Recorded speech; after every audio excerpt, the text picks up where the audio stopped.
Welcome to my YouTube channel Gyan under the sky cuts. आपके साथ मैं हूं आकाश। तो स्टूडेंट्स, प्रीवियस वीडियोस में हमने डिस्कस करा था case number 1, case number 2 and case number 3। Image formation bye concave mirror के 3 केसेस हम डिस्कस कर चुके हैं। आज की वीडियो में हम डिस्कस करेंगे बाकी के 3 केसेस जो बचे हुए केसेस हैं, यानी कि case number 4, case number 5 and case number 6। तो स्टूडेंट्स, सबसे पहले चलते हैं हम केस नंबर 4 पर। केस नंबर 4 ये कहता है कि अब ऑब्जेक्ट हमारा सेंटर ऑफ कर्वेचर और प्रिंसिपल फोकस के बीच में रखा हुआ है। तो हमें ये देखना है इमेज कहाँ पर बनेगी, इमेज का नेचर कैसा होगा, इमेज का साइज कैसा होगा। तो डिस्कस करते हैं।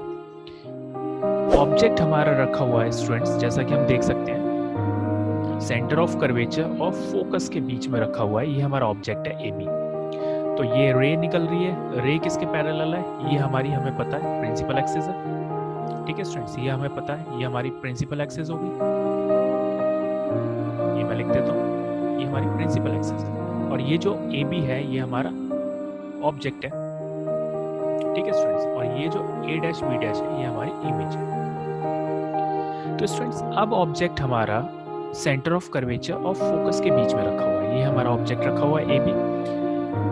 सबसे पहला रूल लगा दिया हमने, फर्स्ट रूल लगा दिया, इंसिडेंट रे पैरेलल है प्रिंसिपल एक्सिस के, तो रिफ्लेक्टेड रे कहां से पास होगी, रिफ्लेक्टेड रे फोकस से पास होगी। सेकंड हम लगा रहे हैं, सेकंड रूल लगा रहे हैं, इंसिडेंट रे फोकस से पास हो रही है तो रिफ्लेक्टेड रे किसके पैरेलल होगी, प्रिंसिपल एक्सिस के पैरेलल होगी। तो अब हम ये देख सकते हैं ये जो दो रिफ्लेक्टेड रेज है ये कहां पर मीट कर रही है, ये यहाँ पर मीट कर रही है। यानी कि इमेज कहां पर बन रही है, इमेज हमारी सेंटर ऑफ कर्वेचर के पीछे की तरफ बन रही है। तो हमने ये सॉल्यूशन निकाला कि जब ऑब्जेक्ट हमारा सेंटर ऑफ कर्वेचर और प्रिंसिपल फोकस के बीच में रखा हुआ है तो इमेज हमारी beyond the centre of curvature बन रही है। ठीक है स्टूडेंट्स, तो हम लिख सकते हैं image formed is beyond the centre of curvature. ये हम लिख सकते हैं सेंटर ऑफ कर्वेचर। ठीक है स्टूडेंट्स, नेचर कैसा है, अगर हम नेचर की बात करें तो नेचर कैसा है इमेज का, रियल में रिफ्लेक्टेड रेज मीट कर रही है तो इमेज कैसी फॉर्म हो रही है, रियल इमेज फॉर्म हो रही है। ठीक है स्टूडेंट्स, ये हम डिस्कस कर चुके हैं। प्रिंसिपल एक्सिस के नीचे की तरफ है तो कैसी है, इन्वर्टेड है, ये ऑलरेडी हम डिस्कस कर चुके हैं। और थर्ड, ये ऑब्जेक्ट है और ये इमेज है, ऑब्जेक्ट के साइज से बड़ी है, ज्यादा बड़ी नहीं है, थोड़ी सी बड़ी है, तो हम लिख सकते हैं एनलार्ज्ड। तो स्टूडेंट्स, हमने ये देखा कि जब ऑब्जेक्ट हमारा सेंटर ऑफ कर्वेचर और फोकस के बीच में रखा हुआ है तो इमेज हमारी सेंटर ऑफ कर्वेचर के पीछे की तरफ बन रही है, यानी कि image formed is beyond the centre of curvature. Nature कैसा है, रियल इमेज फॉर्म हो रही है, इन्वर्टेड है और एनलार्ज है, यानी कि ऑब्जेक्ट से बड़ी है। ठीक है स्टूडेंट्स, नेक्स्ट केस हम डिस्कस करते हैं। अगर मैं नेक्स्ट केस की बात करूं तो नेक्स्ट केस है हमारा केस नंबर 5। अब ऑब्जेक्ट हमारा प्रिंसिपल फोकस पर रखा हुआ है तो हमें ये देखना है इमेज कहां पर बनेगी, इमेज का नेचर कैसा होगा। ठीक है स्टूडेंट्स, डिस्कस करते हैं। अब डायग्राम में हम देख सकते हैं ये हमारा ऑब्जेक्ट रखा हुआ है प्रिंसिपल फोकस पर। ठीक है स्टूडेंट्स, ये AB हमारा ऑब्जेक्ट है। सबसे फर्स्ट रूल लगा दिया हमने, ये हमारी इंसिडेंट रे है, पैरेलल है प्रिंसिपल एक्सिस के, तो रिफ्लेक्टेड रे कहां से पास होगी, रिफ्लेक्टेड रे हमारी फोकस से पास होगी। सेकंड रूल हम लगा देते हैं। अब हम सेकंड रूल नहीं लगा पाएंगे यहाँ पर। सेकंड रूल क्या कहता है, जब रे हमारी प्रिंसिपल फोकस से पास हो रही है तो रिफ्लेक्टेड रे कहां से पास होती है, प्रिंसिपल एक्सिस के पैरेलल पास होती है। लेकिन अब हमारा ऑब्जेक्ट प्रिंसिपल फोकस पर रखा है तो हम अपनी रेज को प्रिंसिपल फोकस से पास नहीं करा सकते। तो अब हम कौन सा रूल लगा सकते हैं, हम ये वाला रूल लगा सकते हैं कि रेज जो है वो सेंटर ऑफ कर्वेचर से पास हो रही है। तो हमें पता है ये रूल क्या कहता है, अगर रे हमारी सेंटर ऑफ कर्वेचर से पास हो रही है, इंसिडेंट हो रही है, तो रिफ्लेक्टेड रे उसी पाथ पर वापस हो जाएगी। तो अब हम देख सकते हैं ये हमारी फर्स्ट रिफ्लेक्टेड रे थी, ये हमारी सेकंड रिफ्लेक्टेड रे।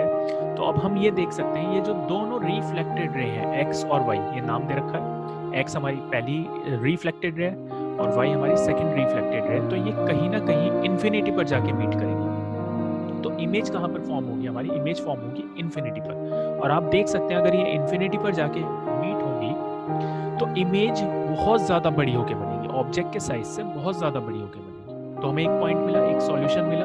इमेज कहाँ पर फॉर्म हो रही है? Image is formed at infinity. ठीक है स्टूडेंट्स, इमेज हमारी इन्फिनिटी पर फॉर्म हो रही है। नेचर कैसा है इमेज का? अगर मैं नेचर की बात करूं, रियल में फॉर्म है, रियल। ठीक है स्टूडेंट्स, कैसी होगी? इन्वर्टेड। और थर्ड, हाईली एनलार्ज्ड, बहुत ज्यादा बड़ी होके मिलेगी हमें, हाईली एनलार्ज्ड। तो इस केस में हमने देखा जब ऑब्जेक्ट हमारा प्रिंसिपल फोकस पर रखा हुआ है तो इमेज हमारी इन्फिनिटी पर बनेगी, रियल होगी, इन्वर्टेड होगी और हाईली एनलार्ज्ड होगी। नेक्स्ट केस देखते हैं हम, केस नंबर 6 क्या कहता है।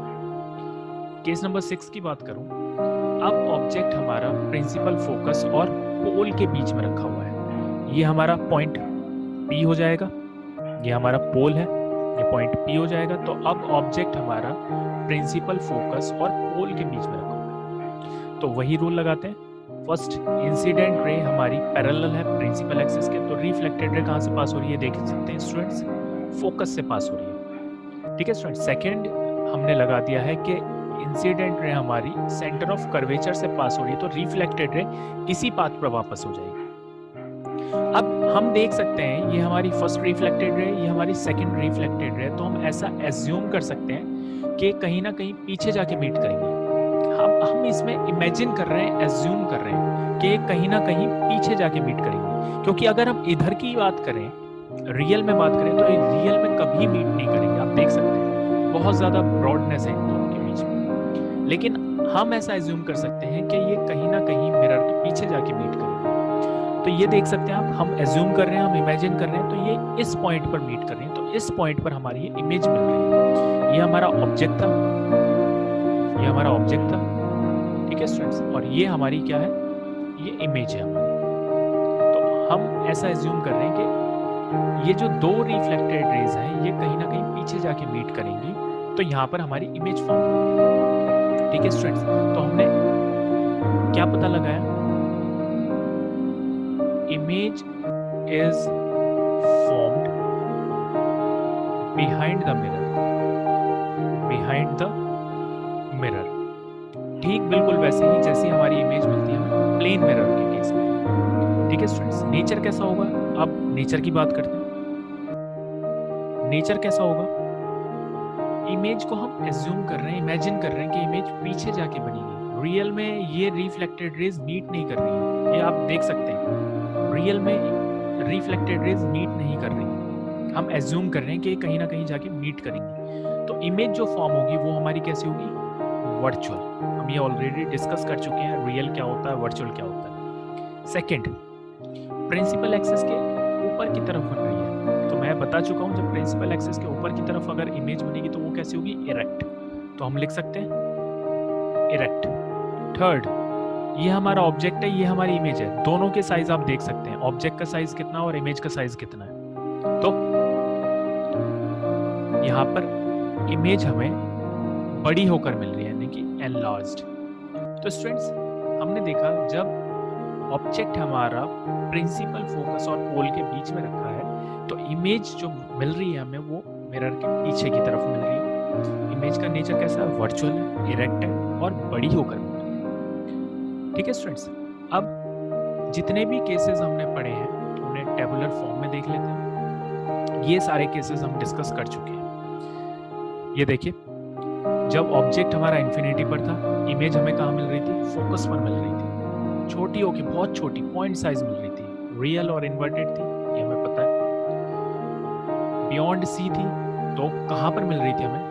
फोकस और सेंटर ऑफ कर्वेचर के बीच में मिल रही थी, छोटी होके मिल रही थी, रियल थी और इन्वर्टेड थी। सेंटर ऑफ कर्वेचर पर अगर इमेज है, ऑब्जेक्ट रखा है, तो इमेज हमें कहाँ पर मिल रही है? सेंटर ऑफ कर्वेचर पर ही मिल रही है, और जितना ऑब्जेक्ट का साइज था उतनी ही साइज की हमें इमेज मिल रही थी। ये हमें पता है, रियल और इन्वर्टेड मिल रही थी। आज हमने डिस्कस करा जब ऑब्जेक्ट हमारा सेंटर ऑफ कर्वेचर और फोकस के बीच में, तो इमेज कहाँ पर मिल रही है हमें? सेंटर ऑफ कर्वेचर के पीछे की तरफ मिल रही है, यानी कि बियॉन्ड सी बड़ी होके मिल रही है। ये भी हमने देखा रियल और इन्वर्टेड है। फिर हमने देखा नेक्स्ट केस नंबर 5, जब ऑब्जेक्ट हमारा फोकस पर था तो इमेज हमें कहाँ मिल रही थी, इन्फिनिटी पर मिल रही थी, बहुत ज्यादा बड़ी होकर मिल रही थी और रियल और इन्वर्टेड थी। फिर हमने देखा लास्ट केस, जब ऑब्जेक्ट हमारा पोल और फोकस के बीच में तो इमेज हमें कहाँ मिल रही थी, मिरर के पीछे की तरफ मिल रही थी, बड़ी होके मिल रही थी, वर्चुअल थी और इरेक्ट थी। मैं बता चुका हूँ वर्चुअल का क्या मतलब होता है और इरेक्ट का क्या मतलब होता है। एक चीज हम देख सकते हैं, जहां पर हमारा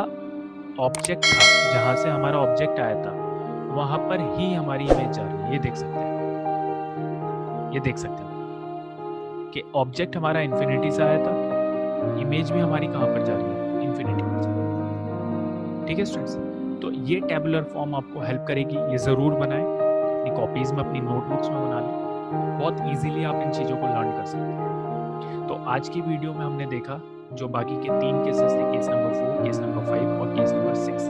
हमने देखा उन केसेस में इमेज हमारी कहाँ मिल रही है, कैसा नेचर है, कैसा साइज है इमेज का। नेक्स्ट हम डिस्कस करेंगे image formation by convex mirror. आशा करता हूँ आज की वीडियो आपको पसंद आई होगी। अपना ध्यान रखिए, बहुत बहुत ज़्यादा ध्यान रखिए इस टाइम पर। आज के लिए आपसे विदा लेना चाहूँगा। Take care.